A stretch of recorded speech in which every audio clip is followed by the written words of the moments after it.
దినవృత్తాంతముల 2వ గ్రంథము 29వ అధ్యాయము. హిజ్కియా ఏలనారంభించినప్పుడు 25 ఏండ్ల వాడై 29 సంవత్సరములు యెరూషలేములో ఏలెను. అతని తల్లి జకర్యా కుమార్తె, ఆమె పేరు అబీయా. అతడు తన పితరుడగు దావీదు చర్య ఎంతటి ప్రకారము యెహోవా దృష్టికి యథార్థముగా ప్రవర్తించెను. అతడు తన ఏలుబడియందు మొదటి సంవత్సరము మొదటి నెలను యెహోవా మందిరపు తలుపులను తెరచి వాటిని బాగుచేసి యాజకులను లేవీయులను పిలువనంపి తూర్పుగానున్న రాజవీధిలో వారిని సమకూర్చి వారికీలాగు ఆజ్ఞ ఇచ్చెను. లేవీయులారా, నా మాట ఆలకించుడి. ఇప్పుడు మిమ్మును మీరు ప్రతిష్ఠించుకొని మీ పితరుల దేవుడైన యెహోవా మందిరమును ప్రతిష్ఠించి పరిశుద్ధ స్థలములో నుండి నిషిద్ధ వస్తువులనన్నిటినీ బయటికి కొనిపోవుడి. మన పితరులు ద్రోహులై మన దేవుడైన యెహోవా దృష్టికి చెడు నడతలు నడిచి ఆయనను విసర్జించి ఆయన నివాసమునకు పెడముఖము పెట్టుకొని దానిని అలక్ష్యము చేసిరి. మరియు వారు మంటపము యొక్క ద్వారములను మూసివేసి దీపములను ఆర్పివేసి పరిశుద్ధ స్థలమందు ఇశ్రాయేలీయులు దేవునికి ధూపము వేయకయు దహన బలులను అర్పింపకయూ ఉండిరి. అందుచేత యెహోవా యూదావారి మీదను యెరూషలేము కాపురస్తుల మీదను కోపించి మీరు కన్నులారా చూచుచున్నట్లుగా వారిని ఆయన భీతికిని విస్మయమునకును నిందకును ఆస్పదముగా చేసెను. కాబట్టి మన తండ్రులు కత్తిచేత పడిరి, మన కుమారులను కుమార్తెలను భార్యలను చెరలోనికి కొనపోబడిరి. ఇప్పుడు మన మీదనున్న ఇశ్రాయేలీల దేవుడైన యెహోవా మహోగ్రత చల్లారునట్లు ఆయనతో మనము నిబంధన చేయవలనని నా మనసులో అభిలాష పుట్టెను. నా కుమారులారా, తనకు పరిచారకులయ్యుండి ధూపము వేయుచుండుటకును తన సన్నిధిని నిలుచుటకును తనకు పరిచర్య చేయుటకును యెహోవా మిమ్మును ఏర్పరచుకొనెను గనుక మీరు అశ్రద్ధ చేయకుడి. అప్పుడు కహాతీయులలో అమాసై కుమారుడైన మహతు, అజర్యా కుమారుడైన యోవేలు, మెరారీయులలో అబ్దీ కుమారుడైన కీషు, యెహోల్లేలు కుమారుడైన అజర్యా, గెర్షోనీయులలో జిమ్మా కుమారుడైన యోవాహు, యోవాహు కుమారుడైన ఏదేను, ఎలీషాఫాను సంతతి వారిలో షిమ్రీ, యెహీయేలు, ఆసాపు కుమారులలో జకర్యా, మత్తన్యా, హేమాను సంతతి వారిలో యెహీయేలు, షిమి, యెదూతూను సంతతి వారిలో షమయా, ఉజ్జీయేలు అను లేవీయులు నియమించబడిరి. వీరు తమ సహోదరులను సమకూర్చి తమను ప్రతిష్ఠించుకుని యెహోవా మాటను బట్టి రాజు ఇచ్చిన ఆజ్ఞ చొప్పున యెహోవా మందిరమును పవిత్రపరచుటకు వచ్చిరి. పవిత్రపరచుటకై యాజకులు యెహోవా మందిరపు లోపలి భాగమునకు పోయి యెహోవా మందిరములో తమకు కనబడిన నిషిద్ధ వస్తువులనన్నిటినీ యెహోవా మందిరపు ఆవరణములోనికి తీసుకొని రాగా లేవీయులు వాటిని ఎత్తి కిద్రోను వాగులో పారవేసిరి. మొదటి నెల మొదటి దినమున వారు ప్రతిష్ఠ చేయనారంభించి ఆ నెల 8వ దినమున యెహోవా మంటపమునకు వచ్చిరి. ఈ ప్రకారము వారు 8 దినములు యెహోవా మందిరమును ప్రతిష్ఠించుచు మొదటి నెల 16వ దినమున సమాప్తి చేసిరి.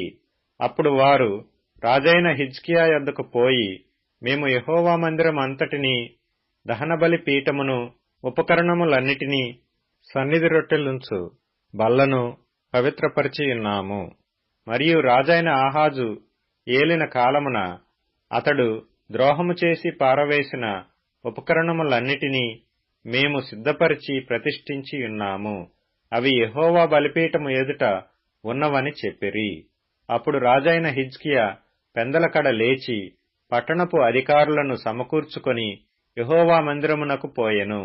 రాజ్యము కొరకును పరిశుద్ధ స్థలము కొరకును యూదావారి కొరకును పాప పరిహారార్థ బలి చేయుటకై 7 కోడెలను 7 పొట్టేళ్లను 7 గొర్రెపిల్లలను 7 మేకపోతులను వారు తెచ్చియించిరి గనుక అతడు యెహోవా బలిపీఠము మీద వాటిని అర్పించుడని అహరోను సంతతి వారగు యాజకులకు ఆజ్ఞాపించెను.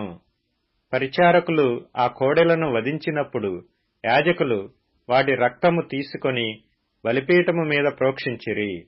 ఆ ప్రకారము వారు పొట్టేళ్లను వధించినప్పుడు యాజకులు ఆ రక్తమును బలిపీఠము మీద ప్రోక్షించిరి. వారు గొర్రెపిల్లలను వధించినప్పుడు ఆ రక్తమును బలిపీఠము మీద ప్రోక్షించిరి.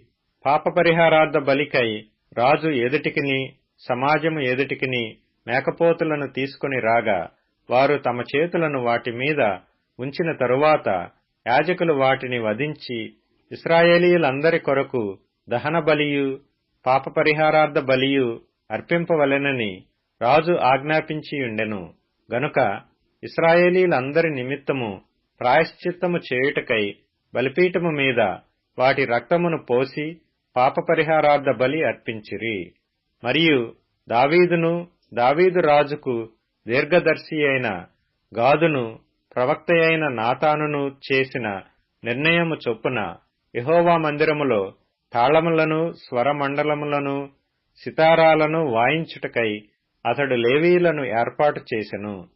అలాగు జరగవలెనని యెహోవా తన ప్రవక్తల ద్వారా ఆజ్ఞాపించియుండెను.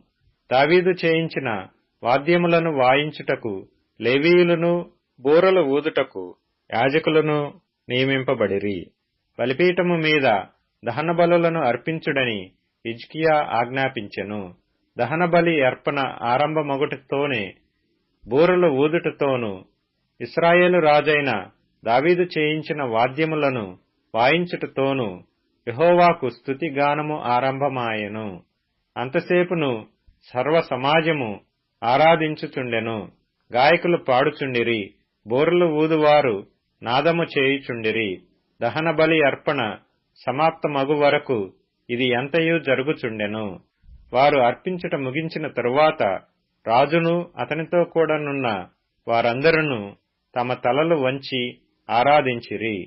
దావీదును దీర్ఘదర్శియగు ఆసాపును రచించిన శ్లోకములను ఎత్తి యెహోవాను స్తుతించుడని రాజైన హిజ్కియాయును అధిపతులను లేవీయులకు ఆజ్ఞాపింపగా వారు సంతోషముతో స్తోత్రములు పాడి తల వంచి ఆరాధించిరి.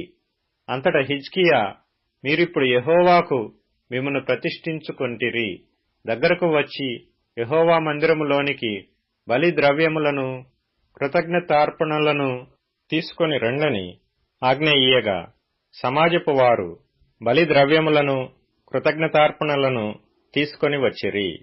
దహనబలులను అర్పించుటకు ఎవరికి ఇష్టము పుట్టెనో వారు దహనబలి ద్రవ్యములను తీసుకొని వచ్చిరి.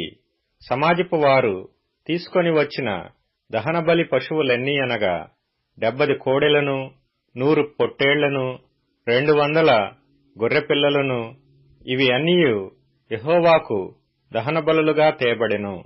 ప్రతిష్ఠింపబడినవి 600 ఎద్దులను, 3000 గొర్రెలను.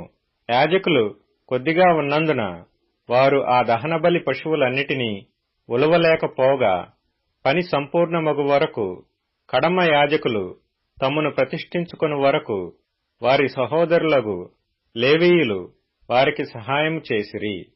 తమ్మును ప్రతిష్ఠించుకొనుట యందు యాజకుల కంటే లేవీయులు యథార్థ హృదయులై యుండిరి. సమాధాన బలి పశువుల క్రొవ్వును, దహనబలి పశువులను, దహనబలులకు ఏర్పడిన పానార్పణలను సమృద్ధిగా ఉండెను. ఈలాగున యెహోవా మందిర సేవ క్రమముగా జరిగెను. ఈ కార్యము అప్పటికప్పుడే జరిగినందున దేవుడు జనులకు సిద్ధపరిచిన దానిని చూచి హిజ్కియాయును జనులందరూ సంతోషించిరి.